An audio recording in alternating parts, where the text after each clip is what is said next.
ఉన్నత న్యాయస్థానమైనటువంటి భారత సుప్రీంకోర్టు యొక్క నిర్మాణాన్ని గురించి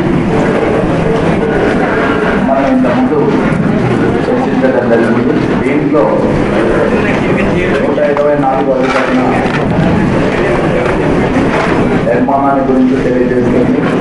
కాగా 126వ అధికరణ తాత్కాలిక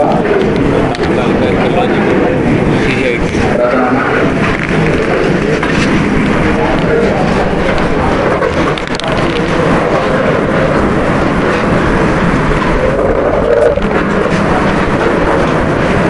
మంచిగా కనపడతారా మళ్ళీ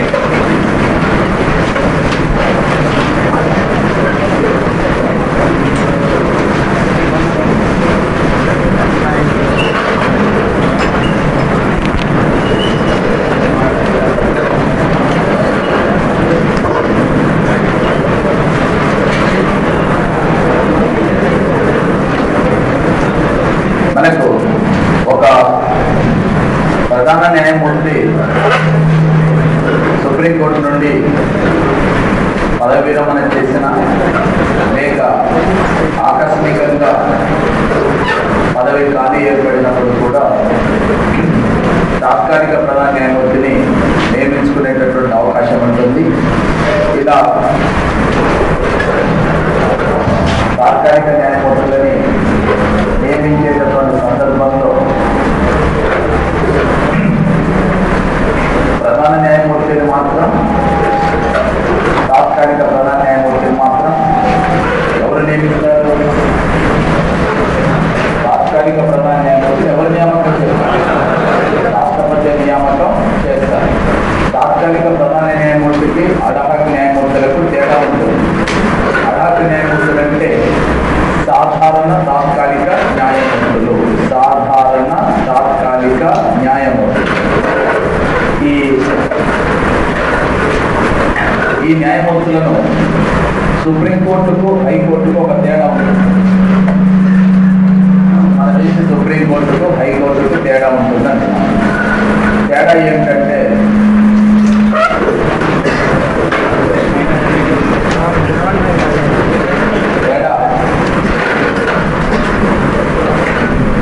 హైకోర్టులోనేమో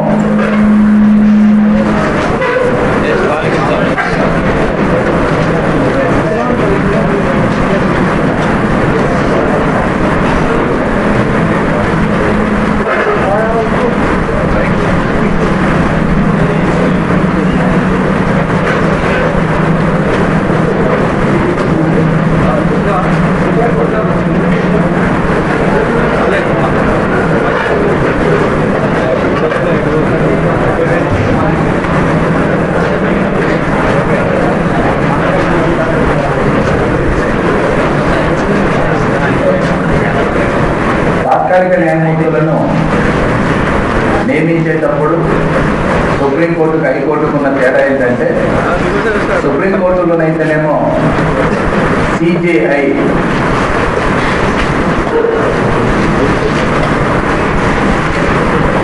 వీరు నియామకం చేస్తారు. ఎవరిని? అడాహక్ న్యాయమూర్తులని. ఎవరిని సంప్రదించి నియమిస్తారు?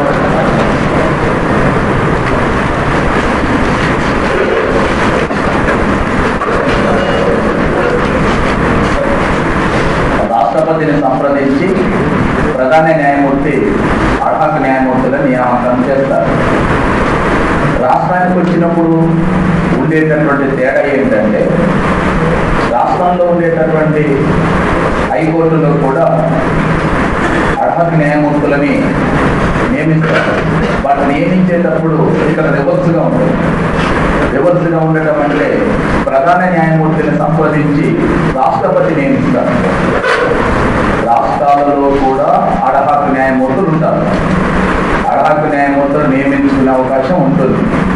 అడాహక్ న్యాయమూర్తులు ఎందుకు నియమిస్తారంటే ఏదైనా కేసును విచారణ చేసేటప్పుడు సుప్రీంకోర్టులో ధర్మాసనాలను ఏర్పాటు చేస్తుంటారు. ధర్మాసనం అంటే మినిమం ఇద్దరికంటే ఎక్కువ మంది న్యాయమూర్తులు ఉన్నప్పుడు కేసు యొక్క ప్రాధాన్యతను అనుసరించి ధర్మాసనాన్ని ఏర్పాటు చేస్తారు.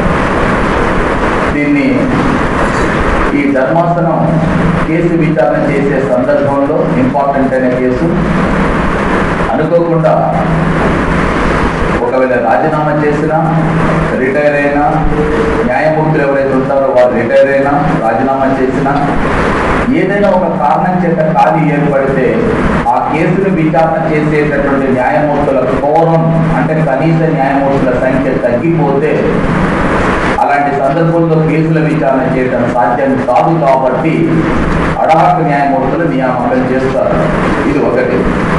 రెండో విషయం ఏంటంటే అడాహక న్యాయమూర్తులు అంటే ఒక రకంగా చెప్పాలంటే వాళ్ళు అప్రెంటిస్షిప్ అంటే ఒక పూర్తి స్థాయిలో బాధ్యత వహించడానికి ముందు ఒక అప్రెంటిస్షిప్గా దీన్ని తీసుకొని న్యాయమూర్తులను కూడా నియమిస్తున్నారు. ఇప్పుడు జరుగుతున్న పరిణామం అదే. రాష్ట్ర హైకోర్టులో కానీ సుప్రీంకోర్టులో కానీ ఆ న్యాయమూర్తుల నియామకం జరుగుతుందంటే వాళ్ళని తర్వాత కాలంలో రెగ్యులర్ సాధారణ న్యాయమూర్తులుగా నియమించడానికి ముందుగా ఒక అప్రెంటిస్షిప్ కోసం నియమించినట్లుగా అట్లా ట్రైనింగ్ కోసం కూడా నియమించినట్లుగా నియమిస్తున్నారు. నియమించుకునే అవకాశం ఉంటుంది జనరల్గా. అయితే న్యాయమూర్తుల సంఖ్య తక్కువగా ఉన్నప్పుడు కానీ, కేసుల పనిభారం ఎక్కువగా ఉన్నప్పుడు కానీ, ధర్మాసనాలలో న్యాయమూర్తులు రిటైర్ అయ్యి కోరం సంఖ్య లేనప్పుడు కానీ, పనిభారం ఎక్కువగా ఉన్నప్పుడు కానీ ఈ అడాహక న్యాయమూర్తులని నియమిస్తున్నారు. అయితే అడాహక న్యాయమూర్తులు నియమించేటప్పుడు సుప్రీంకోర్టుకు హైకోర్టుకు ఉన్న తేడా ఏంటంటే రాజ్యాంగమే కల్పించింది అవకాశం. అడాహక న్యాయమూర్తులను నియమించుకునేటటువంటి అధికారం రాజ్యాంగమే కల్పించింది అంటున్నాను. సో కేంద్రంలో సుప్రీంకోర్టులో అడాహక న్యాయమూర్తుల నియామకం చేసేటప్పుడు భారత రాష్ట్రపతిని సంప్రదించి సుప్రీంకోర్టు ప్రధాన న్యాయమూర్తి నియామకం చేస్తారు. రాష్ట్ర హైకోర్టులోనైతేనేమో ప్రధాన న్యాయమూర్తిని సంప్రదించి రాష్ట్రపతి నియామకం చేస్తారు. ఇక్కడైతేనేమో ప్రధాన న్యాయమూర్తిని సంప్రదించి రాష్ట్రపతి నియామకం చేస్తారు. సుప్రీంకోర్టులోనైతేనేమో రాష్ట్రపతిని సంప్రదించి ప్రధాన న్యాయమూర్తి నియామకం చేస్తారు. ఎవరిని? అడాహక న్యాయమూర్తి. అడాహక న్యాయమూర్తులు అనగా తాత్కాలిక న్యాయమూర్తులు. ఈ తాత్కాలిక న్యాయమూర్తుల యొక్క పదవీ కాలం 2 సంవత్సరాలు ఉంటుంది. తాత్కాలిక న్యాయమూర్తుల యొక్క పదవీ కాలం 2 సంవత్సరాలు ఉంటుంది. సాధారణ న్యాయమూర్తులకు లభించేటటువంటి జీతభత్యాలు, ప్రాధాన్యత ఇదంతా కూడా ఒకే రకంగా ఉంటుంది. సాధారణ న్యాయమూర్తులకు లభించేటటువంటి ప్రాధాన్యత ఏదైతే ఉంటుందో అది మొత్తం కూడా ఒకే రకంగా ఉంటుంది. అంటే మీరు అడాహక న్యాయమూర్తులు కాబట్టి కేసుల విచారణ చేసేటప్పుడు, వీరికి జీతభత్యాలు ఇచ్చేటప్పుడు, వీళ్ళకు ప్రాధాన్యతను ఇచ్చేటప్పుడు ఏ తేడా ఉండదు. సాధారణ న్యాయమూర్తులకు ఎలాంటి ప్రాధాన్యత ఉంటుందో అదే ప్రాధాన్యత కల్పిస్తారు తప్ప ఎలాంటి ప్రాధాన్యత తగ్గించడం అనేది ఉండదు. యాజ్ ఇట్ ఈస్గా సాధారణ న్యాయమూర్తులు లభించే జీతభత్యాలు, కేసుల విచారణ చేసేటప్పుడు ఉండే అధికారులు ఇవన్నీ కూడా కామన్గానే కేటాయిస్తారు. ఓకే. ఇకపోతే అంటే ఒకవేళ మీరు అనుకోవచ్చు సాధారణ న్యాయమూర్తిని ఎలా తొలగిస్తారు అంటే ఏ పద్ధతిలో నియమిస్తారో ఆ పద్ధతిలోనే తొలగిస్తారు. అనగా ఎవరు నియామకం చేస్తారు? ప్రధాన. ఎవరిని సంప్రదించి? రాష్ట్రపతి. తొలగించేటప్పుడు కూడా రాష్ట్రపతిని సంప్రదించి ప్రధాన న్యాయమూర్తి తొలగిస్తారు. వీళ్ళకి మహాభియోగ తీర్మానం, అభిశంసన తీర్మానం ఇలాంటి తీర్మానాలు అవసరము లేదు. ఇకపోతే రిటైర్డ్ న్యాయమూర్తులు. ఇక్కడ రాజ్యాంగ నిర్మాతల యొక్క వివేకం ఏంటంటే ఏమైనా ఇంపార్టెంట్ అయిన కేసులు వస్తాయి కోర్టు మనకి. ఇంపార్టెంట్ అయిన కేసులు వచ్చినప్పుడు ఒకవేళ భారతదేశ న్యాయ వ్యవస్థ చరిత్రలో కొంతమందికి ప్రత్యేక స్థానం ఉంది. ఫ్రమ్ ది బిగినింగ్ నుండి కూడా ప్రత్యేక స్థానం అంటున్నాను. అంటే న్యాయశాస్త్రం పైన, న్యాయ వ్యవస్థ పైన, కేసుల పైన, సామాజిక అంశాల పైన చాలా పట్టు కలిగినటువంటి వ్యక్తులు ఉన్నారు. ప్రారంభం నుంచి కూడా జస్టిస్ సిక్రీ కానీ, జస్టిస్ పివి గజేంద్ర గడ్కర్ కానీ, బచావత్ కానీ, జేఎం షేలట్ కానీ, A N Grover, H R Khanna, Y V Chandrachud, C N Bhagwati, justice B B Jeevan Reddy, Kondapalli Punnaiah ఇలాంటి వాళ్ళు మన రాష్ట్రానికి సంబంధించినటువంటి బిబి జీవన్ రెడ్డి, అదేవిధంగా జస్టిస్ ఓ చిన్నపరెడ్డి ఇలాంటి వాళ్ళు అంటే అంటే భారతదేశ న్యాయ వ్యవస్థ చరిత్రలో కొంత ప్రత్యేకత కలిగినటువంటి వాళ్ళు ఉన్నారు. ఈ ప్రత్యేకత కలిగినటువంటి వాళ్ళు ఎవరైతే ఉన్నారో ఇలాంటి వారి యొక్క సేవలని జస్టిస్ బిఆర్ కృష్ణయ్యర్ ఇలాంటి వారి యొక్క సేవలని ఏదైనా ఇంపార్టెంట్ అయిన కేసు వచ్చినప్పుడు దాన్ని విచారణ చేసేటప్పుడు ఇలాంటి వారిని కోర్టుకు హాజరు కమ్మని చెప్పి కేసుల విచారణకు హాజరు కావాలని హాజరై ఆ కేసుల విచారణ పైన తమ తీర్పులు రాయాలని కూడా కోరవచ్చును. అలా కోరేటప్పుడు ఎలా కోరుతారంటే సేమ్ భారత రాష్ట్రపతిని సంప్రదించి సుప్రీంకోర్టు ప్రధాన న్యాయమూర్తి కోరడం జరుగుతుంది. ఎవరిని? రిటైర్ అయినటువంటి న్యాయమూర్తులు ఎవరైనా న్యాయ కోవిదులుగా ఉన్నట్టయితే వారి యొక్క సేవలను కేసుల విచారణ చేసేటప్పుడు వారి సేవలను ఉపయోగించుకోవడం కోసం వారిని కోర్టుకు హాజరు కమ్మని కోరవచ్చును. కేసుల విచారణ జరిగేటప్పుడు హాజరై వాళ్ళ తీర్పులను కూడా రాసి వెళ్ళమని చెప్పవచ్చును. అలా కోరేటటువంటి అధికారం కూడా సుప్రీంకోర్టు ప్రధాన న్యాయమూర్తి ఉంటుంది. ఎవరిని సంప్రదించి ఈ నిర్ణయం తీసుకుంటారంటే రాష్ట్రపతిని సంప్రదించి నిర్ణయం తీసుకోవడం జరుగుతుంది. రైట్. ఇవి తాత్కాలిక ప్రధాన న్యాయమూర్తిని, తాత్కాలిక న్యాయమూర్తులని, అదేవిధంగా రిటైర్ అయినటువంటి న్యాయమూర్తులని కోర్టుకు హాజరు కమ్మని కోరేటప్పుడు ఉండేటటువంటి అంశం. ఇకపోతే మనకు సుప్రీంకోర్టు యొక్క న్యాయమూర్తుల పదవి విరమణ వయసు ఎంత చెప్పుకున్నాము?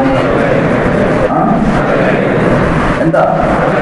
65 సంవత్సరాలు. సుప్రీంకోర్టు న్యాయమూర్తులు ప్రధాన న్యాయమూర్తి ఎవరి సమక్షంలో ప్రమాణ స్వీకారం చేస్తారు? ఎవరి సమక్షంలో?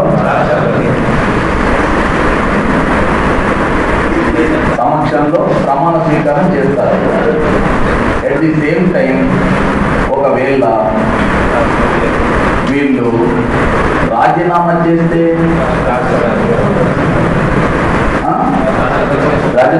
రాజీనామా పత్రాన్ని ఎవరికి ఇవ్వాలి? రాష్ట్రపతికే రాజీనామా పత్రాన్ని కూడా ఇవ్వాల్సి ఉంటుంది. అయితే ఒక చిన్న అంశం ఏంటంటే ప్రధాన న్యాయమూర్తి రాష్ట్రపతి సమక్షంలోనే తప్పనిసరిగా ప్రమాణ స్వీకారం చేయాలి. కానీ సాధారణ న్యాయమూర్తులు ఇటీవలి కాలంలో ఒక సాంప్రదాయంగా మారింది ఏంటంటే ఇతర న్యాయమూర్తులు రాష్ట్రపతి అనుమతితోని ఈ ప్రధాన న్యాయమూర్తి సమక్షంలోనే ప్రమాణ స్వీకారం చేస్తున్నారు. రాష్ట్ర హైకోర్టులో కానీ సుప్రీంకోర్టులో కానీ ఈ మధ్య కాలంలో ముఖ్యంగా ఇది సాధారణమైపోయింది. రాష్ట్రపతి యొక్క అనుమతితోని ఎవరి సమక్షంలో ప్రమాణ స్వీకారం చేస్తున్నారు? ప్రధాన న్యాయమూర్తి. అయితే ప్రధాన న్యాయమూర్తి సమక్షంలో ప్రమాణ స్వీకారం చేయవచ్చును అనే దాన్ని గుర్తుంచుకోవాలి. కానీ మీరు దాన్ని మరి రాజీనామా అప్పుడు దానికి అన్వయింప చేయొద్దు. రాజీనామా అప్పుడు మాత్రం ఖచ్చితంగా ఎవరికి రాజీనామా సమర్పిస్తారంటే రాష్ట్రపతికి. నియమించేది ఎవరు? రాష్ట్రపతి. రాజీనామా చేయాల్సింది కూడా, రాజీనామా పత్రాన్ని అందించాల్సింది కూడా రాష్ట్రపతి. అది మాత్రం మర్చిపోదు. నియామకం చేసేది రాష్ట్రపతి, తొలగించేది రాష్ట్రపతి. న్యాయమూర్తులు ప్రమాణ స్వీకారం చేయవలసింది కూడా రాష్ట్రపతి సమక్షంలోనే.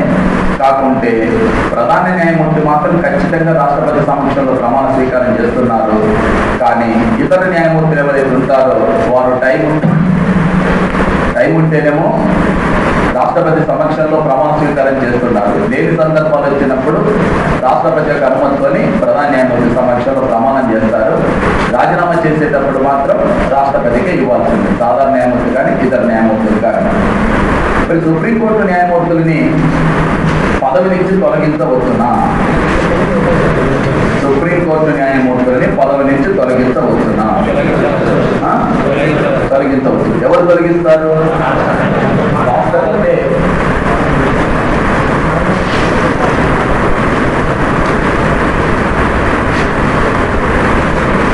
రాష్ట్రపతి తొలగిస్తారు. ఏ కారణాల చేత?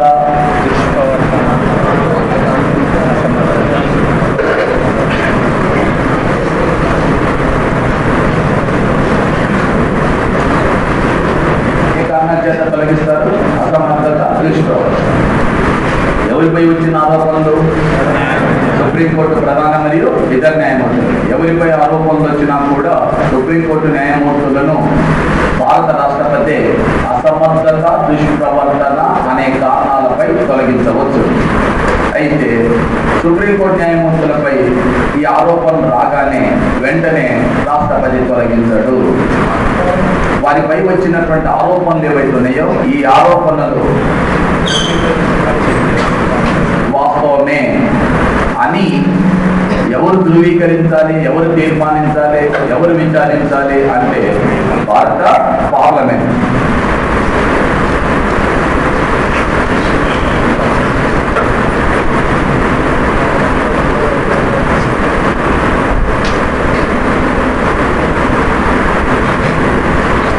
పార్లమెంట్లో ఏ సభలు ఉన్నవి? రాజ్యసభ, లోక్సభ. ఈ సుప్రీంకోర్టు న్యాయమూర్తులు ఎవరినైనా సరే అసమర్థత, దుష్ప్రవర్తన అనే కారణాలపై భారత రాష్ట్రపతి పదవి నుండి తొలగించవచ్చును. పదవి నుంచి తొలగించాలంటే ఈ ఆరోపణలని నిరూపించాలంటే భారత పార్లమెంటు విచారించి తీర్మానం చేయాలి. తీర్మానం చేయాలంటే తీర్మానాన్ని ప్రవేశపెట్టాలి. తీర్మానాన్ని ప్రవేశపెట్టేటప్పుడు రాజ్యసభలోనైతేనేమో కనీసం 50 మంది ఎంపీలు సంతకాలు చేసినటువంటి నోటీస్ ఇవ్వాలి. లోక్సభలోనైతే కనీసం 100 మంది ఎంపీలు సంతకాలు చేసినటువంటి నోటీసుని లోక్సభ స్పీకర్కి ఇవ్వాల్సి ఉంటుంది. అంటే పార్లమెంట్ సమావేశంలో ఉంటే. పార్లమెంట్ సమావేశంలో లేకపోతే డైరెక్ట్గా భారత రాష్ట్రపతికే ఇస్తారు.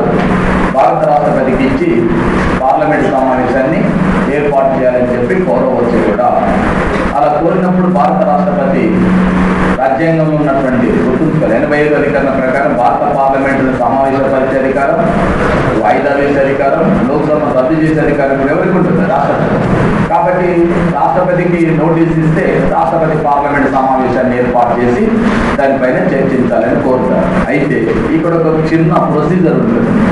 ఆ ప్రొసీజర్ని మనం దృష్టిలో పెట్టుకోవాలి. ఏమిటా ప్రొసీజర్ అంటే, ఇప్పుడు ఈ తీర్మానం సపోజ్ రాజ్యసభలో ప్రవేశపెట్టారనుకోండి. రాజ్యసభలో ప్రవేశపెట్టినప్పుడు ఎంతమంది సభ్యులు సంతకాలు చేయాలి? 50 మంది. 50 మంది సభ్యుల సంతకాలతో రాజ్యసభలో తీర్మానాన్ని ప్రవేశపెట్టినప్పుడు రాజ్యసభ అధిపతి ఒక 3 సభ్యులతోని ఒక విచారణ కమిటీని ఏర్పాటు చేస్తారు. 3 సభ్యులతో సుప్రీంకోర్టు ప్రధాన న్యాయమూర్తి కానీ వారి చేత నియమింపబడిన మరొక సీనియర్ న్యాయమూర్తి కానీ, అదేవిధంగా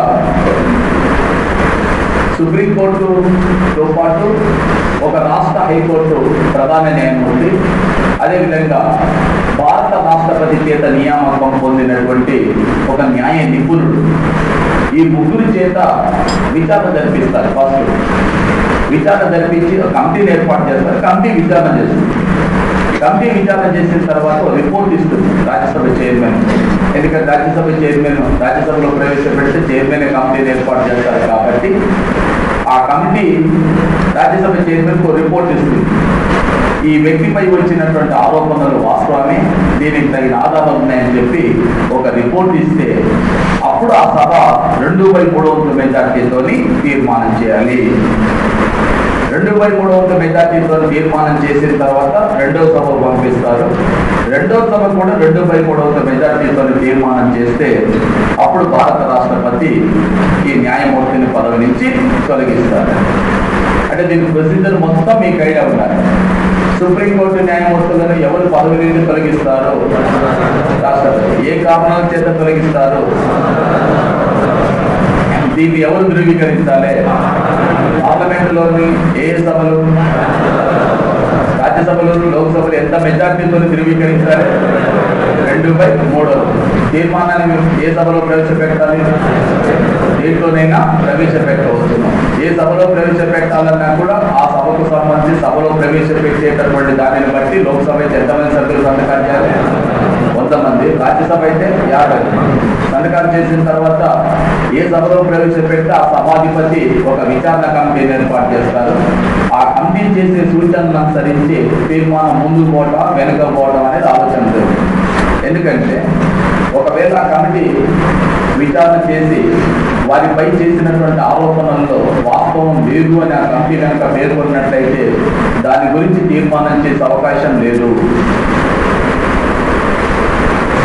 దానికి విరుద్ధంగా తీర్పు చెప్పినట్లయితే, అంటే ఏర్పాటు చేసిన కమిటీ వచ్చిన ఆరోపణలో వాస్తవం లేదు అని చెప్పినప్పుడు దాని ముందుకు వెళ్ళడానికి అవకాశం లేదు. విచారణ చేసి చెప్పిన తర్వాతనే ఆ కమిటీ చేసినటువంటి సిఫార్సులను అనుసరించి ముందుకు వెళ్లాల్సి ఉంటుంది.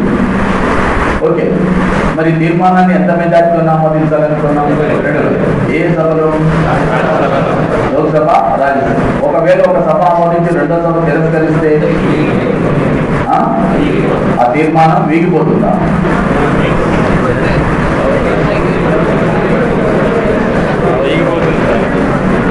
వీగిపోతుందా అంటున్నాను.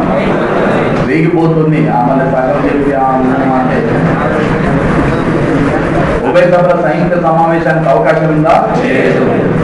ఉభయ సభల సంయుక్త సమావేశం ఒకే ఒక విషయంలో ఏర్పాటు చేస్తారు.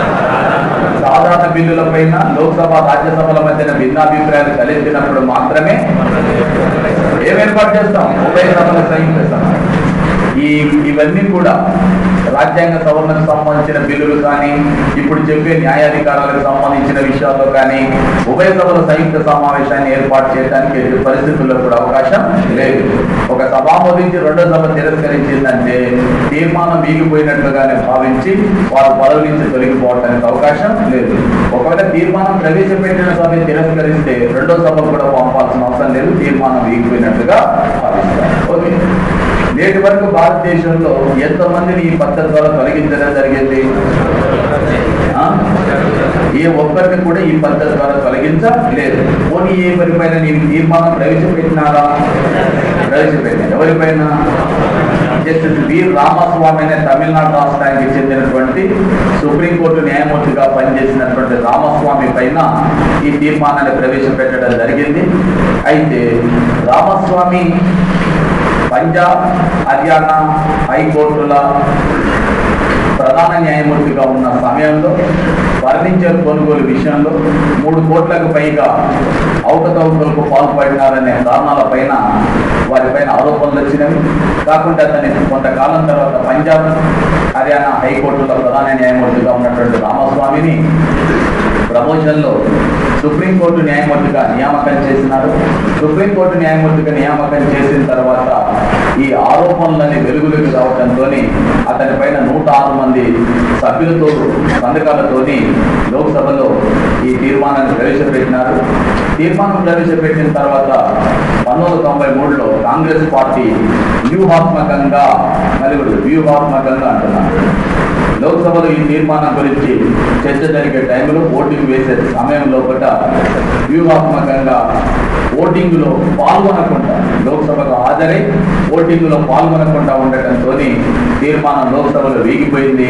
అయితే తర్వాత కాలంలో రామస్వామి తన పదవికి రాజీనామా చేయడం జరిగింది. సో భారతదేశంలో సుప్రీంకోర్టుకు సంబంధించిన న్యాయమూర్తులపై ఈ తీర్మానం ప్రవేశపెట్టినటువంటి తీర్మానం ఒకే ఒక న్యాయమూర్తిపై ప్రవేశపెట్టినారు. అతని తర్వాత తను రాజీనామా చేసినారు. తీర్మానం లోక్సభలో వీగిపోయింది. ఇది న్యాయమూర్తుల తొలగింపుకు సంబంధించినటువంటి అంశం. అలాగే మరి సుప్రీంకోర్టు యొక్క న్యాయమూర్తుల యొక్క జీతభత్యాల గురించి రాజ్యాంగంలో ఉన్నటువంటి 125వ అధికరణం తెలియజేస్తుంది. సుప్రీంకోర్టు న్యాయమూర్తుల జీతభత్యాలు అంటున్నారు. మామూలుగా సుప్రీంకోర్టు న్యాయమూర్తుల యొక్క జీతభత్యాలని భారత పార్లమెంటే నిర్ణయిస్తుంది.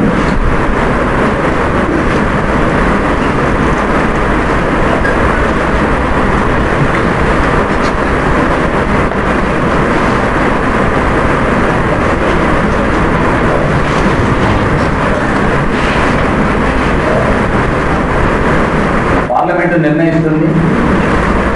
దీనిపైన పార్లమెంటులో ఓటింగ్ పెట్టడానికి అవకాశం లేదు. సుప్రీంకోర్టు న్యాయమూర్తుల యొక్క జీతభత్యాల పైన పార్లమెంటులో ఓటింగ్ పెట్టడానికి అవకాశం లేదు. అదేవిధంగా ఇవి ఐటీ పద్ధతికి రావు. ఐటీ పద్ధతికి వచ్చేటటువంటి అవకాశం లేదు. అదేవిధంగా ఎక్కడి నుంచి చెల్లిస్తారు ఇవి? ఏ సంఘటన అనేది? కేంద్ర సంఘటన నుంచి చెల్లించడం జరుగుతుంది. సో సుప్రీంకోర్టు న్యాయమూర్తులు పదవిలో ఉన్న కాలంలో ఎట్టి పరిస్థితుల్లో కూడా ఈ జీతభత్యాలు వారి యొక్క ప్రయోజనాలకు భిన్నంగా సవరించకూడదు. వారి ప్రయోజనాలకు భిన్నంగా సవరించకూడదంటే అర్థం అయిపోతుంది, పెంచకూడదనే కూడా వస్తుంది, సవరించకూడదంటే. కానీ ఏమనంటుంది, వారి ప్రయోజనాలకు భిన్నంగా అంటే తగ్గించరాదు అని చెప్పి దాని యొక్క అర్థం. అయితే దేశంలో ఆర్థిక అత్యవసర పరిస్థితి విధించినటువంటి కాలంలో ఈ జీతభత్యాల్లో పడ్డ భారత రాష్ట్రపతి కోత విధించేటటువంటి అవకాశం ఉంటుంది. ఎప్పుడు మాత్రమే ఆర్థిక అత్యవసర పరిస్థితిని విధించినప్పుడు మాత్రమే కోత విధించేటటువంటి అవకాశం ఉంటుంది. సాధారణ పరిస్థితుల్లో కోత విధించేటటువంటి అవకాశం లేదు. సాధారణ పరిస్థితులలో కోత విధించేటటువంటి అవకాశం లేదు. ఎప్పుడు కోత విధిస్తారు? ఆర్థిక అత్యవసర పరిస్థితుల్లో మాత్రమే కోత విధిస్తారు. ఎవరు కోత విధిస్తారు? భారత రాష్ట్రపతి కోత విధిస్తారు. ఓకే. సో ప్రస్తుత సుప్రీంకోర్టు ప్రధాన న్యాయమూర్తి యొక్క నెలసరి వేతనం ఎంత? 1,00,000. ఇంకా పెంచేదామన్నా ఎంత చెల్లిస్తారు? 1,00,000 రూపాయలు. సాధారణ న్యాయమూర్తులు అయితే 90,000. సాధారణ న్యాయమూర్తులు అయితే 90,000, ప్రధాన న్యాయమూర్తి అయితే 1,00,000 రూపాయల వేతనం ఉంటుంది నెలసరి. అదేవిధంగా సుప్రీంకోర్టు సంబంధించినటువంటి ప్రధాన కార్యాలయం రాజ్యాంగంలోని 130 అధికరణ ప్రకారం సుప్రీంకోర్టు యొక్క ప్రధాన కార్యాలయం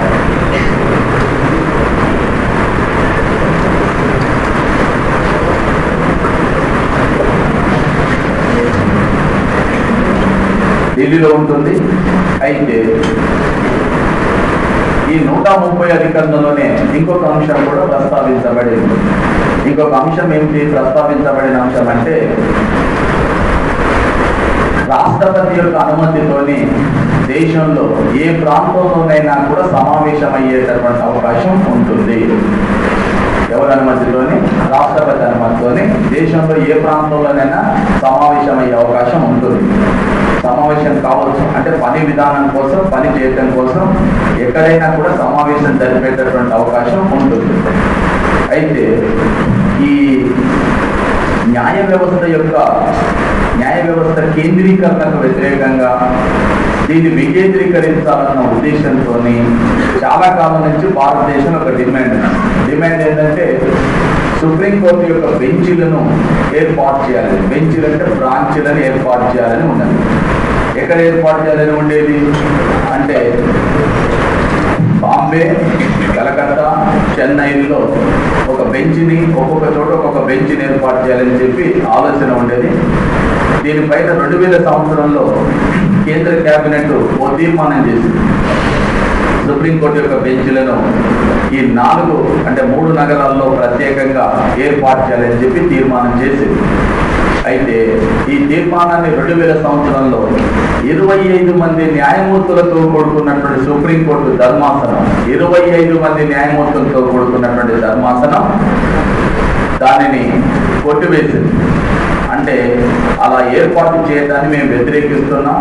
సుప్రీంకోర్టు యొక్క బెంచ్లను ఏర్పాటు చేయడం, బ్రాంచీలను ఏర్పాటు చేయడం అంటే ఒక రకంగా సుప్రీంకోర్టు న్యాయ వ్యవస్థ యొక్క సమగ్రతను దెబ్బతీసినట్టుగానే అవుతుంది. కాబట్టి ఇలా వేరు బెంచీలను ఏర్పాటు చేయడాన్ని మేము వ్యతిరేకిస్తున్నామని 25 మంది న్యాయమూర్తులతో కూడుకున్నట్టు ఒక రకంగా చెప్పాలంటే సుప్రీంకోర్టు ఏకగ్రీవంగా ధర్మాసనం తీర్పుని చెప్పింది.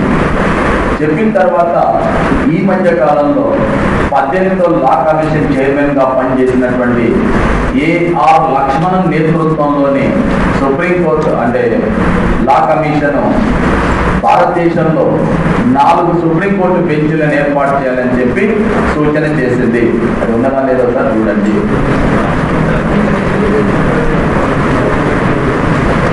అంశం ఉందా లేదా? ఏముంది? ఎక్కడెక్కడ ఏర్పాటు చేయాలని పేర్కొన్నారు? 1 ఢిల్లీలో కాన్స్టిట్యూషనల్ బెంచ్ ఏర్పాటు చేయాలి. ముంబైలో మరొక బెంచ్, మరొకటి అయితే చెన్నై ఆర్ హైదరాబాద్, నెక్స్ట్ కోల్కతాలో బెంచీలు ఏర్పాటు చేయాలని ఎవరు సూచించినారు? లా కమిషన్ సూచన చేయడం జరిగింది. అలాగే ఇందాక నేను న్యాయమూర్తుల పదవి విరమణ వయసుకు సంబంధించిన విషయంలో రాజ్యాంగ పునఃసమీక్ష కమిషన్ 68కి పెంచాలని సూచించారు. ఒకటి రాయలేదు 67 కదా 68.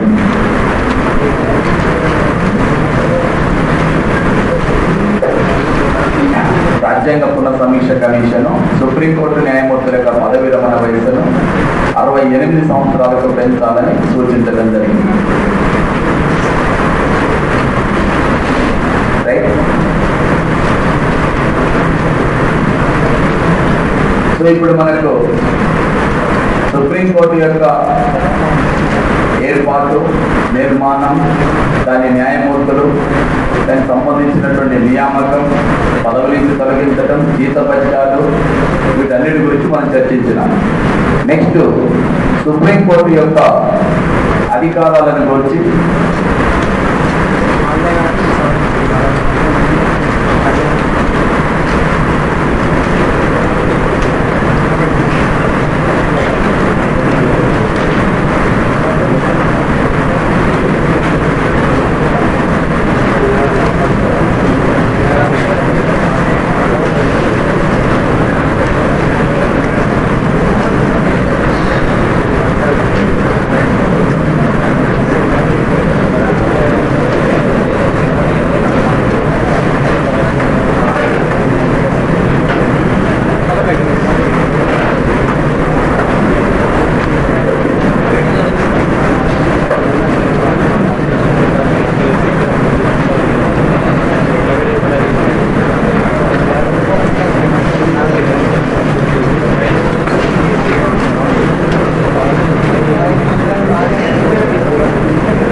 మొట్టమొదటి ప్రధాన న్యాయమూర్తిగా పనిచేసిన వ్యక్తి హెచ్జే రమణ.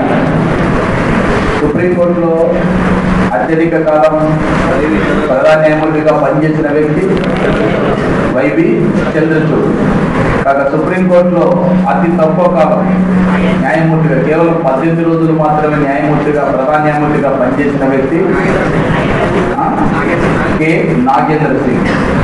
ఎక్కువ కాలం పనిచేసింది వైవి చంద్రచూడ్. తక్కువ కాలం పనిచేసింది డాక్టర్ కెఎన్ సింగ్. తర్వాత చంద్రచూడ్ తర్వాత అత్యధిక కాలం పనిచేసిన వ్యక్తి కేజీ బాలకృష్ణ. రెండవ వ్యక్తి కేజీ బాలకృష్ణ. కాగా ప్రస్తుత ప్రధాన న్యాయమూర్తి అద్దమస్ కబీర్. మొత్తం ఇప్పటివరకు ఎంతమంది ప్రధాన న్యాయమూర్తులు పనిచేస్తున్నారు? 39 మంది. అలాగే సుప్రీంకోర్టులో మొదటి మహిళా న్యాయమూర్తి ఫాతిమా బీబీ. ఇప్పటి వరకు సుప్రీంకోర్టులో ఎంతమంది మహిళా న్యాయమూర్తులు పనిచేస్తున్నారు?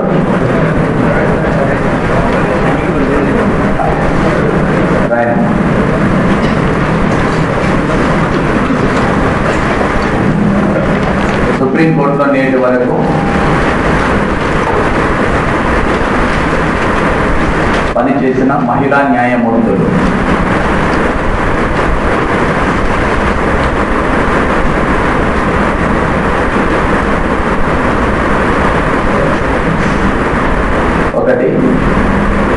ఫాతిమా బీబీ,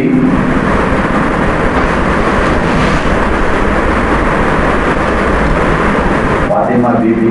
2 రుమా పాల్, రుమా పాల్.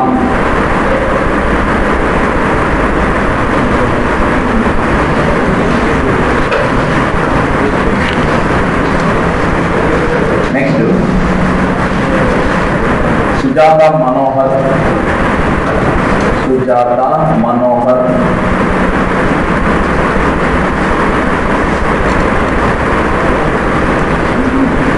జ్ఞాన్ సుధా మిశ్రా, జ్ఞాన్ సుధా మిశ్రా.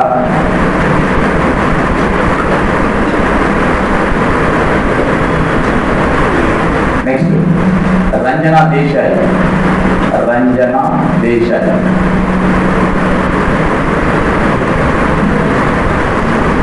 ఓకే, వీళ్ళు ప్రస్తుతానికి సుప్రీంకోర్టు న్యాయమూర్తులుగా పనిచేస్తున్నటువంటి వాళ్ళు జ్ఞాన్ సుధా మిశ్రా ఉంది, రంజన దేశాయ్ కూడా ఉంది, సుజాత మనోహర్. వీళ్ళు 3 ఉన్నారు.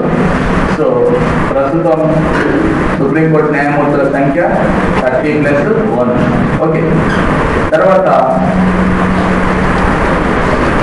ఈ సుప్రీంకోర్టు యొక్క అధికారాల విషయాన్ని పరిశీలించినప్పుడు ప్రధానంగా ఇక్కడ చెప్పినటువంటి అధికారాలు ఏవైతే ఉన్నాయో వీటిని ఒకసారి మనం గమనిస్తే, ఒరిజినల్ అధికారాలు. ఒరిజినల్ అధికారాలు అంటే ఇక్కడ కేవలం సుప్రీంకోర్టు మాత్రమే విచారించుటకు అవకాశం ఉన్న అంశాలను సుప్రీంకోర్టు యొక్క ఒరిజినల్ అధికారాలుగా పేర్కొంటారు. సుప్రీంకోర్టు మాత్రమే విచారించి తీర్పులు ఇవ్వటానికి అవకాశం ఉన్న అంశాలను దేనిగా పేర్కొంటారు? ఏమంటారు? ఒరిజినల్ అధికారాలుగా పేర్కొంటారు. ఒరిజినల్ అధికారాలు, డూప్లికేట్ అధికారాలు ఉండవు. అంటే ఒరిజినల్ అధికారాలు అంటే ఈ అంశాలపైన కేవలం సుప్రీంకోర్టులో మాత్రమే కేసులు వేయడానికి అవకాశం ఉంటుంది, సుప్రీంకోర్టు మాత్రమే విచారించడానికి అవకాశం ఉంటుంది. అలా సుప్రీంకోర్టుకు మాత్రమే అధికారం ఉన్నటువంటి అంశాలను ఏ అధికారాలు అంటామో? ఒరిజినల్.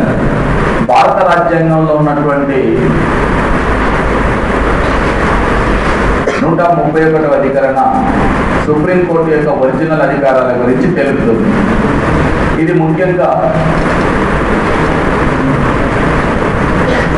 మన సామాన్య వ్యవస్థలో వచ్చేటటువంటి సమస్యలు ఏవైతే ఉన్నాయో వాటిని పరిష్కరించడం కోసం పరిష్కరించేటటువంటి సందర్భంలో సుప్రీంకోర్టుకు కల్పించబడిన అధికారాలు. సమాఖ్య వ్యవస్థ సమస్యలు అన్నాను. సమాఖ్య వ్యవస్థ సమస్యలు అంటే ముఖ్యంగా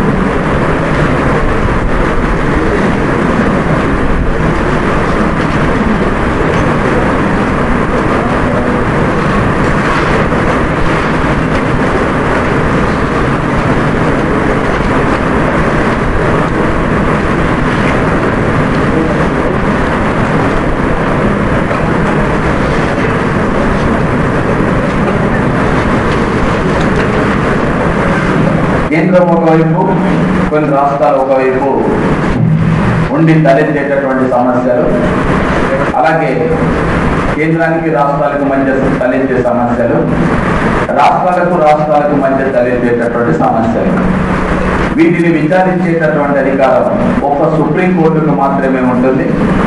ఈ కేసులపైన విచారణ చేయాలంటే సుప్రీంకోర్టులో మాత్రమే కేసులు వేయాల్సి ఉంటుంది. ఇప్పుడు ఆల్మట్టి డ్యామ్ గురించి కర్ణాటకకు ఆంధ్రప్రదేశ్ మధ్యలో సమస్య ఉంటే ఆ కేసును ఆంధ్రప్రదేశ్ హైకోర్టులో కానీ లేక బెంగళూరు హైకోర్టులో కానీ వేయడానికి అవకాశం లేదు. అలాగే అలాగే మనకు బాబ్లీ ప్రాజెక్టు గురించి మనకు మహారాష్ట్రకు మధ్యన అభిప్రాయ భేదాలు ఉంటే ఆంధ్రప్రదేశ్ హైకోర్టులో కానీ లేక మహారాష్ట్ర హైకోర్టులో కానీ కేసు వేయడానికి అవకాశం లేదు. అంటే కేవలం సుప్రీంకోర్టులో మాత్రమే కేసు వేయాలి, సుప్రీంకోర్టే విచారణ చేస్తుంది. అంటే కేంద్రానికి రాష్ట్రాలకు కావచ్చు, రాష్ట్రాలకు కావచ్చు, కేంద్రం ఒకవైపు రాష్ట్రాలు ఒకవైపు ఉండి వచ్చేటటువంటి తలెత్తే సమస్యలని కేవలం సుప్రీంకోర్టు మాత్రమే విచారణ చేస్తుంది. భారతదేశం సమాఖ్య వ్యవస్థను అనుసరిస్తుంది. సమాఖ్య వ్యవస్థలో కేంద్రానికి రాష్ట్రాలకు మధ్య అధికారుల పంపిణీ జరిగింది కాబట్టి రాజ్యాంగబద్ధంగా కేంద్రానికి రాష్ట్రాలకు మధ్య అధికారుల పంపిణీ జరిగిన తర్వాత వాటిని అమలు పరిచే సందర్భంలో కేంద్రానికి రాష్ట్రాలకు కావచ్చు, రాష్ట్రాలకు మధ్యన కావచ్చు తలెత్తే సమస్యలని సుప్రీంకోర్టు విచారణ చేసి తీర్పులు ఇస్తుంది. అయితే ఈ సందర్భంలో సుప్రీంకోర్టు విచారించడానికి అవకాశం లేని అంశాలు కూడా ఉన్నవి. సుప్రీంకోర్టు విచారణ చేయడానికి అవకాశం లేని అంశాలు అంటున్నాం. సుప్రీంకోర్టు విచారణ చేయడానికి అవకాశం లేని అంశాలు ఏంటివి అంటే, నెంబర్ 1 ఫస్ట్ అంశం ఏంటంటే ఫైనాన్స్ కమిషన్ కేంద్ర రాష్ట్రాల మధ్యన ఆదాయాలను పంపిణీ చేస్తుంది. ఫైనాన్స్ కమిషన్ చేసిన సూచనలను అనుసరించి భారత పార్లమెంటు చట్టం చేస్తుంది. భారత పార్లమెంట్ చేసినటువంటి చట్టాన్ని సుప్రీంకోర్టులో కేసు వేయడానికి అవకాశం లేదు, విచారించడానికి కూడా సుప్రీంకోర్టుకి అధికారం లేదు. నెంబర్ 1 ఫైనాన్స్ కమిషన్, కేంద్ర ఫైనాన్స్ కమిషన్ కేంద్ర రాష్ట్రాల మధ్యన ఆదాయ వనరులను పంపిణీ చేస్తూ సిఫార్సు చేస్తే, కేంద్ర ప్రభుత్వానికి సిఫార్సు చేస్తే కేంద్ర ప్రభుత్వానికి ఇచ్చిన సలహా సూచనలను అనుసరించి భారత పార్లమెంట్ చట్టం చేస్తుంది. భారత పార్లమెంట్ ఒకసారి చట్టం చేసిన తర్వాత దానిపైన ఏ కోర్టులో కూడా కేసు వేయడానికి అవకాశం లేదు. అంటే సుప్రీంకోర్టు కూడా అధికారం లేదు. ఇది ఒకటి. రెండో విషయం ఏంటంటే డీలిమిటేషన్ కమిటీ ఉంటుంది. డీలిమిటేషన్ కమిటీ భారతదేశంలో పార్లమెంటు మరియు శాసనసభ నియోజకవర్గాలను పునర్వ్యవస్థీకరణ చేస్తుంది. పార్లమెంటు మరియు శాసనసభ నియోజకవర్గాల పునర్వ్యవస్థీకరణ చేసిన తర్వాత మామూలుగా డీలిమిటేషన్ కమిటీ తన నివేదికని ప్రభుత్వానికి సమర్పిస్తుంది. ప్రభుత్వం పార్లమెంట్లో ఉంచుతుంది. పార్లమెంట్ దానిపైన చట్టం చేస్తుంది. పార్లమెంట్ ఒకసారి చట్టం చేసిన తర్వాత దానిపైన నువ్వు సుప్రీంకోర్టులో కేసు వేయటాన్ని నీకు అధికారం లేదు, దాన్ని విచారణ చేయడానికి సుప్రీంకోర్టుకు కూడా అధికారం లేదు. అలాగే 275 అధికరణ అనుసరించి కేంద్ర ప్రభుత్వం రాష్ట్రాలకు సహాయక గ్రాంట్లను మంజూరు చేస్తుంది, సహాయక నిధులను మంజూరు చేస్తుంది. ఈ సహాయక నిధులను మంజూరు చేసినప్పుడు మంజూరు చేస్తుందంటే పార్లమెంట్ చట్టం చేసి మంజూరు చేస్తుంది. ఇలా మంజూరు చేసినటువంటి అంశం పైన కూడా ఏ కోర్టులో కూడా ప్రశ్నించడానికి అవకాశం లేదు. కేంద్ర ప్రభుత్వం రాష్ట్రాలకు మంజూరు చేసేటటువంటి సహాయక నిధుల గురించి పార్లమెంటు చేసినటువంటి చట్టం పైన ఏ కోర్టులో ప్రశ్నించడానికి అవకాశం లేదు. ఆ తర్వాత ఈ అంతర్రాష్ట్ర నదీ జలాలకు సంబంధించి అంతర్రాష్ట్ర నదీ జలాల పంపకం చేసేటప్పుడు దీనికి ఒక పద్ధతి ఉంది. ఈ పద్ధతి ఏంటంటే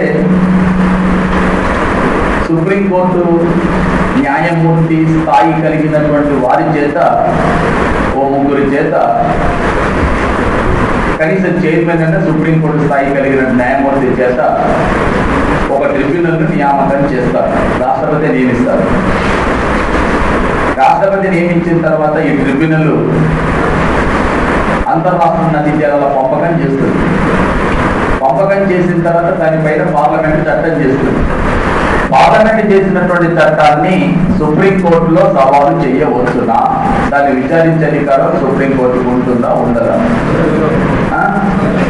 ఉండదా?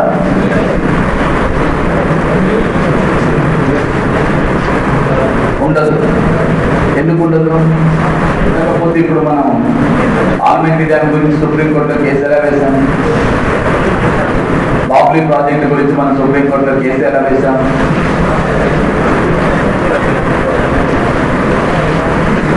కేసు వేసినామా వేయలేదు అంటే నేను చెప్తాను. మరి విచారించే అధికారం లేనప్పుడు కోర్టులో కేసు ఎలా వేసామంటున్నా?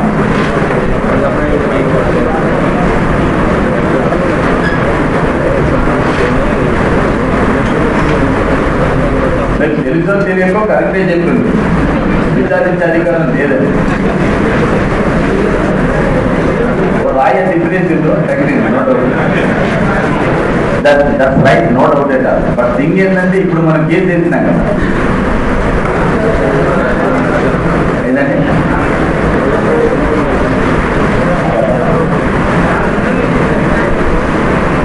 రాష్ట్రపతి ట్రిబ్యునల్ ఏర్పాటు చేసిండ్రు. ట్రిబ్యునల్ ఏర్పాటు చేసిన తర్వాతనే నదీ జలాల పంపకం జరిగింది. నదీ జలాల పంపకం జరిగిన తర్వాతనే ఇన్ని సంవత్సరాల నుంచి వాటర్ ఉపయోగించుకున్నాం కృష్ణా నదీ జలం. బచావత ట్రిబ్యునల్ ఇచ్చిన తీర్పును అనుసరించే కదా మనం వాడుకునేది. ఎందుకు సుప్రీంకోర్టులో వాదించే అవకాశం ఉంటుంది? ఉండదు.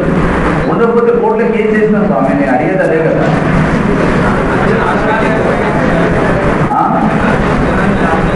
రాష్ట్రపతి సలహా మేరకు కోర్టులో కేసు చేసినాం.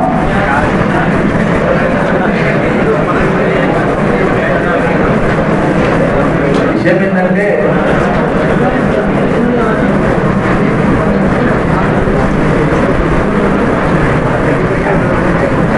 అంతర్రాష్ట్ర నదీ జలాల పంపకం పైన ఇంతకుముందు చెప్పినట్టుగా ఒక ట్రిబ్యునల్ రాష్ట్రపతి నియామకం చేస్తారు. ఈ ట్రిబ్యునల్ ఏం చేస్తుందంటే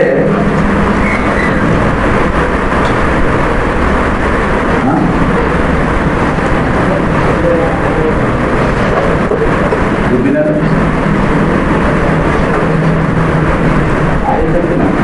అదే చెప్పబోతున్నా.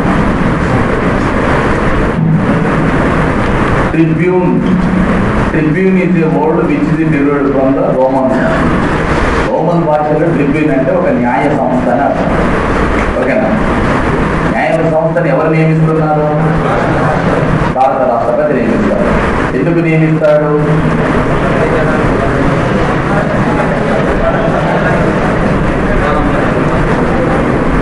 రాష్ట్రపతి ఏం పని లేక నియమిస్తుందండి, ఇది చెప్పిన ప్రకారం.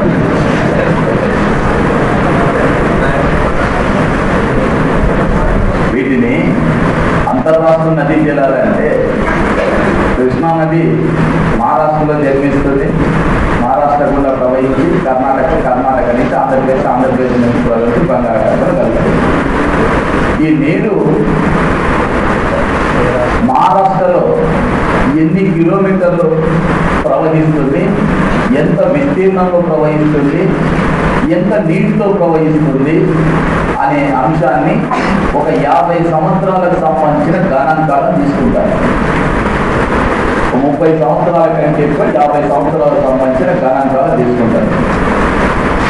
అలా తీసుకునేటప్పుడు కృష్ణా నది జన్మించినటువంటి స్థలం నుంచి కర్ణాటకకు వచ్చే వరకు కూడా ఎన్ని కిలోమీటర్లు ఆ రాష్ట్రంలో ప్రవహిస్తుంది, ఎంత విస్తీర్ణంలో ప్రవహిస్తుంది, ఎంత నీటితో ప్రవహిస్తుంది, గరిష్టంగా ఎక్కువగా ఏ సంవత్సరంలో నీరు ప్రవహించింది, అతి తక్కువగా ఏ సంవత్సరం ప్రవహించింది, మామూలుగా సగటున ఎంత నీటితో ప్రవహిస్తుంది, ఈ అన్ని అంశాలను కూడా మహారాష్ట్రతో పాటు కర్ణాటకతో పాటు ఆంధ్రప్రదేశ్ సంబంధించిన రాష్ట్రాలలో పర్యటన చేసి ఆ కృష్ణా పరివాహక ప్రాంతంలో పర్యటించి ఆ నీటికి సంబంధించిన వివరాలు తీసుకుంటుంది.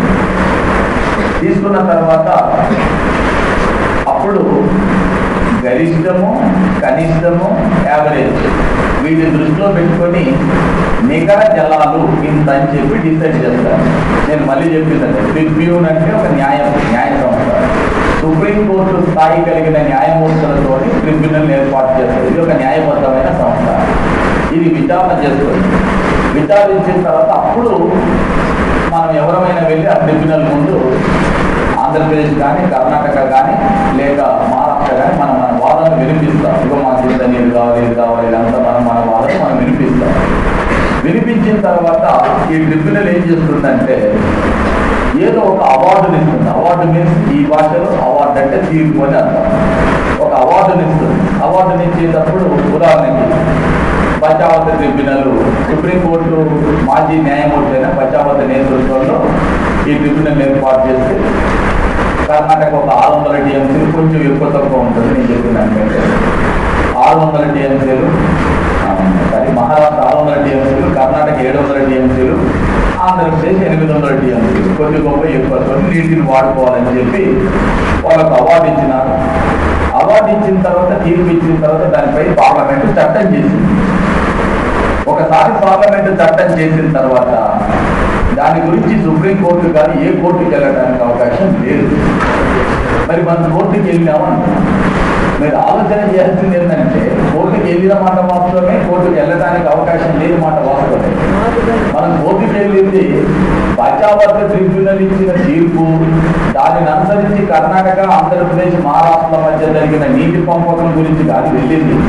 కర్ణాటక రాష్ట్రానికి 700 టీఎంసీల నీటిని వాడుకోమని చెప్పి బచావత్ ట్రిబ్యునల్ అవార్డుని ఇస్తే దానిపైన పార్లమెంట్ చట్టం చేసింది. చట్టం చేసిన తర్వాత నువ్వు ఆల్మెంటరీ డ్యామ్ ఎత్తు పెంచుతున్నావు అంటే ఏంటి అంటే పార్లమెంట్ చేసినటువంటి చట్టానికి విరుద్ధంగా నువ్వు ఎక్కువ నీటిని వినియోగించుకుంటున్నావు కాబట్టి మాకు నష్టం జరుగుతుంది, వీళ్ళు చట్ట విరుద్ధంగా వ్యవహరిస్తున్నారు. దాని గురించి వెళ్ళినాం కోర్టుకు. బచావత్ ట్రిబ్యునల్ ఇచ్చినటువంటి అవార్డు పైన కానీ, బచావత్ ట్రిబ్యునల్ ఇచ్చిన తీర్పు పైన భారత పార్లమెంట్ చేసిన చట్టం పైన కోర్టుకు వెళ్ళలే. భారత పార్లమెంట్ చేసిన చట్టం ప్రకారం ఎవరి వాటా వారు వినియోగించుకోవాలి. కానీ కర్ణాటక ఏం చేసిందంటే ఆల్మెంటరీ డ్యామ్ ఎత్తు పెంచడం మూలంగా అంటే నీ కేటాయించిన నీటిని ఎక్కువగా వినియోగించుకున్నట్ట తక్కువగా వినియోగించుకుంటా. నువ్వు ఎక్కువగా వినియోగించుకుంటే కింది రాష్ట్రమైన మనకు అన్యాయం జరుగుతుంది కదా. అంటే నువ్వు చట్టాన్ని ఏం చేస్తున్నావు, అతిక్రమిస్తున్నావు. అందువల్ల ఆ చట్టాన్ని అతిక్రమించడం వల్ల ఎవరికి నష్టం జరుగుతుంది, ఆంధ్రప్రదేశ్. కాబట్టి మనకు కర్ణాటక మధ్యన వివాదం వచ్చింది, రాష్ట్రానికి రాష్ట్రానికి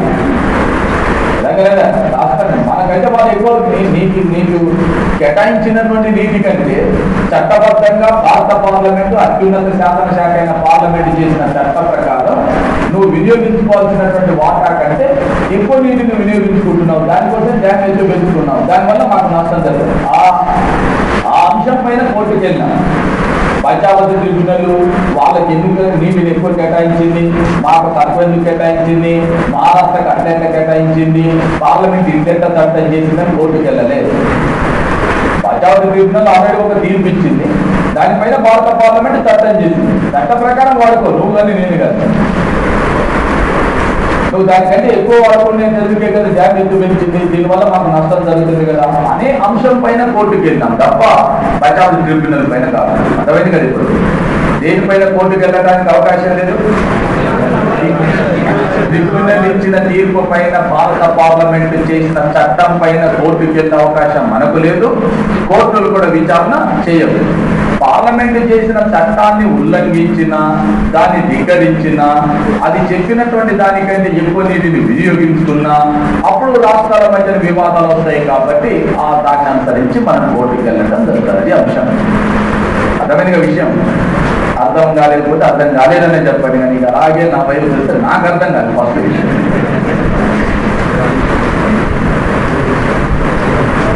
వాస్తవానికి చెప్పాలంటే దేని మీద కోర్టుకు వెళ్ళే అవకాశం లేదు. నేను అందుకనే సీక్వెన్స్ ప్రకారం చెప్పిన. మళ్ళీ సగం బస్ స్టాండ్ మధ్య ఉంచి, సగం మన ఊరిలో ఉంచి, సగం ఇంటి దగ్గర ఉంచి, మళ్ళీ ఏమంటే మధ్యలోకి వచ్చి ఆలోచన చేస్తే రాదు.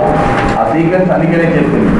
అంతర్రాష్ట్ర నదీ జలాల పంపకం పైన 262 అధికరణ ప్రకారం భారత రాష్ట్రపతి ట్రిబ్యునల్ నియామకం చేస్తారు. ఈ ట్రిబ్యునల్లో సుప్రీంకోర్టుకు సంబంధించిన న్యాయమూర్తులు, రిటైర్డ్ న్యాయమూర్తులు ఉంటారు. వీళ్ళు న్యాయాధికారాలను కలిగి ఉండే వాళ్ళే ఉంటారు. వీళ్ళు మొత్తం అధ్యయనం చేస్తారు. నేను ఏం చెప్పినాను, 50 సంవత్సరాల నుంచి ప్రవహించిన నీటికి సంబంధించిన గణాంక వివరాలు సేకరిస్తారు అన్నాను. ఎంత పరివాహక ప్రాంతంలో వెళ్తుంది, ఎన్ని కిలోమీటర్లు ప్రవహిస్తుంది, ఎంత నీరు ప్రవహిస్తుంది, గరిష్టం ఎంత, కనిష్టం ఎంత, సగటు ఎంత, ఇవన్నిటిని పరిశీలించిన తర్వాత శాస్త్రీయంగా ఎవరెవరు ఎంత వాటా ఉండాలనో వాళ్ళు ట్రిబ్యునల్ ఒక అవార్డు అంటే తీర్పు ఇస్తుంది. మీరు ఇంత వాటా, మీకు ఇంత వాటా, మీకు ఇంత వాటా అని చెప్పి ఇస్తుంది. ఇచ్చిన దాన్ని బట్టి భారత పార్లమెంట్ ఏం చేస్తుంది, చట్టం చేస్తుంది. ఎందుకంటే అంతర్రాష్ట్ర నదీ జలాల పైన చట్టం చేసేది కానీ ఎవరికి ఉంటుంది, పార్లమెంట్. రాష్ట్రాలు చేయకూడదు. ఎవరు చేస్తారు, పార్లమెంట్. ఒకసారి పార్లమెంట్ చట్టం చేసిన తర్వాత దానిపైన విచారణ చేసేటటువంటి అవకాశం ఉండదు. మీకు ఇక్కడ ఇంకొక విషయం కూడా చెప్పేది ఏంటంటే, ఎప్పుడైనా కూడా న్యాయ విచారణ విచారణ కలిగినటువంటి అంటే సుప్రీంకోర్టు కానీ హైకోర్టు న్యాయమూర్తులు కానీ ఓ కమిషన్లో సభ్యులుగా ఉండి అది విచారణ చేసిన తర్వాత పార్లమెంటు చట్టం చేస్తే అలాంటి అంశాల మీద జనరల్ గా కోర్టు విచారణ చేయదు. మీరు డీలిమిటేషన్ కమిటీ కూడా ఏం చెప్పండి. డీలిమిటేషన్ కమిటీకి అధ్యక్షులు ఎవరు ఉంటారు? సుప్రీంకోర్టులో న్యాయమూర్తిగా పనిచేసిన వ్యక్తి ఉంటారు. న్యాయబద్ధంగా శాస్త్రీయంగా అధ్యయనం చేసి రిపోర్ట్ తయారు చేసి ప్రభుత్వానికి ఇస్తే ప్రభుత్వం పార్లమెంట్లో ప్రవేశపెడితే పార్లమెంట్ చట్టం చేస్తుంది. దానిపైన విచారణ చేసే అధికారం కూడా ఉండదు. ఓకే, ఏ అంశాలు చెప్పినా ఇప్పుడు మీకు సుప్రీంకోర్టు విచారణ చేయడానికి అవకాశం లేని అంశాలు ఒకటి ఫైనాన్స్ కమిషన్ కేంద్ర రాష్ట్రాల మధ్య పంపిణీ జరిపినటువంటి ఆదాయ వనరుల పంపకం గురించి కోర్టులో కేసు వేయడానికి అవకాశం లేదు, విచారణ చేసేందుకు అవకాశం లేదు. కేంద్ర ప్రభుత్వం రాష్ట్రాలకి ఇచ్చేటటువంటి సహాయక నిధులపై కూడా విచారణ చేసే అవకాశం లేదు. డీలిమిటేషన్ కమిటీ సూచనను అనుసరించి నియోజకవర్గాల పునర్వ్యవస్థీకరణ చేస్తూ భారత పార్లమెంట్ చేసిన చట్టంపై విచారణ చేసే అవకాశం లేదు. అంతరాష్ట్ర నదీ జలాల పంపకం పైన ట్రిబ్యునల్ ఇచ్చిన తీర్పును అనుసరించి భారత పార్లమెంట్ చేసిన చట్టాలను విచారించే అవకాశం లేదు. భారతదేశం విదేశాలతో కుదుర్చుకున్నటువంటి రక్షణ ఒప్పందాలకు సంబంధించిన చట్టాలపై కూడా విచారణ చేసేటటువంటి అధికారం సుప్రీంకోర్టుకు లేదు. అర్థమైంది? ఇప్పుడు అర్థం లేదా? సుప్రీంకోర్టుకు ఉన్నటువంటి ఒరిజినల్ ఓకేనా? సుప్రీంకోర్టుకు ఉన్నటువంటి ఒరిజినల్ అధికారుల విషయానికి వచ్చినప్పుడు మనది సమాఖ్య వ్యవస్థ కాబట్టి కేంద్ర రాష్ట్ర సంబంధాలు ఉంటాయి. కేంద్ర రాష్ట్రాల మధ్య అధికారుల పంపిణీ జరిగింది. అందువల్ల ఎప్పుడైనా ఏమైనా సమస్యలు వస్తే వాటిని విచారించాల్సినటువంటి బాధ్యత సుప్రీంకోర్టు పైన ఉంటుంది. కాకుంటే సమాఖ్య వ్యవస్థలో కూడా కొన్ని అంశాలను విచారించేటటువంటి అధికారం సుప్రీంకోర్టుకు లేదని చెప్పడమే దాంట్లో ఉన్న ఉద్దేశం. ఓకే, ఇది ఒరిజినల్ అధికారాలకు సంబంధించి. నెక్స్ట్ అప్పీళ్ల విచారణ అధికారం అంటే అప్పీల్ అనగా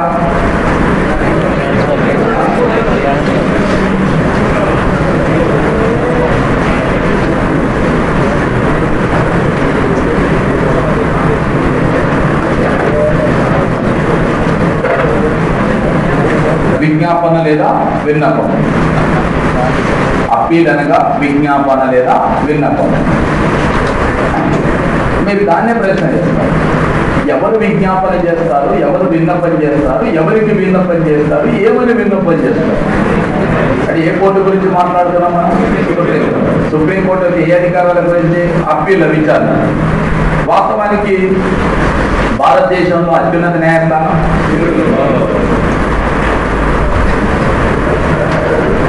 దీనికి కింది స్థాయిలో ఉండేటటువంటి కోర్టు ఏ కోర్టు? హైకోర్టు. రాష్ట్రాల్లో ఉన్నత న్యాయస్థానం హైకోర్టు. హైకోర్టు అనేక కేసులను విచారణ చేసిన తర్వాత ఆ కేసుల పైన తీర్పులు ఇస్తుంది. హైకోర్టు ఇచ్చినట్టు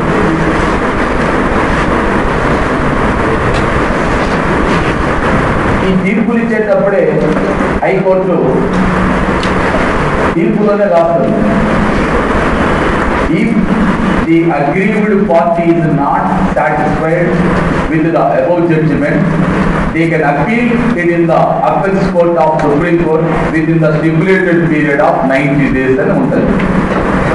మేమిచ్చిన తీర్పు పట్ల సంతృప్తి చెందని వారు, న్యాయం జరగలేదని భావించిన వారు ఎవరైనా కూడా మేమిచ్చిన తీర్పుల పైన భారతదేశ అత్యున్నత న్యాయస్థానమైన సుప్రీంకోర్టులో అప్పీల్ చేసుకోవచ్చును అని చెప్పి హైకోర్టు తీర్పు ఇచ్చేటప్పుడు రాస్తుంది. ఆ తీర్పును అనుసరించి ఏం చేస్తారు చాలా మంది?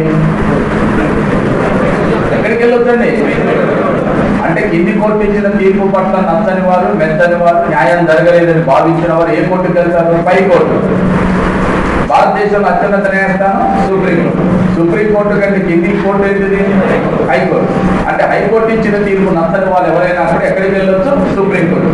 ఆ సుప్రీంకోర్టుకు వెళ్ళి అప్పీల్ చేస్తున్నారు, విజ్ఞాపన, నా కింది కోర్టు ఇచ్చిన తీర్పు నచ్చలేదు, నాకు న్యాయం జరగలేదు, ఇదిగో ఈ అంశాన్ని పరిశీలించలేదు, కాబట్టి మీరు దయచేసి నాకు న్యాయం చేయండి అని పై కోర్టులో అప్పీల్ చేస్తున్నారు, విజ్ఞాపన చేస్తున్నారు, విన్నపం చేసుకుంటున్నారు. అయితే అలాంటి విన్నపం చేసినప్పుడు సుప్రీంకోర్టు దాని విచారణకు స్వీకరించి తీర్పులు ఇవ్వటాన్ని సుప్రీంకోర్టు యొక్క అప్పీళ్ల విచారణ అధికారంగా పేర్కొంటారు. అధికారం అంటాము సుప్రీంకోర్టు యొక్క అప్పీళ్ల విచారణ అధికారం. ఈ అప్పీళ్లు ప్రధానంగా 4 రకాలుగా ఉంటాయి.